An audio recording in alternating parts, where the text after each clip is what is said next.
Here's how to edit WhatsApp messages after sending.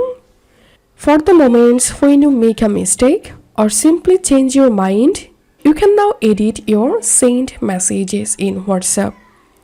To get this feature, first of all, you have to update your WhatsApp. So go to your App Store or Play Store and search for WhatsApp and update the WhatsApp Messenger app from here, and then open the WhatsApp. And for example, I want to edit this message, so I'm going to tapping and holding on the message and tapping on edit, and here now I can easily edit the message.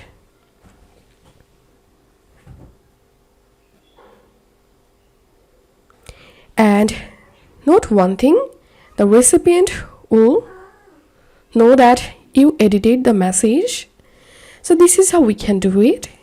If you find this video helpful, make sure to subscribe Tutorial River. See you in the next video.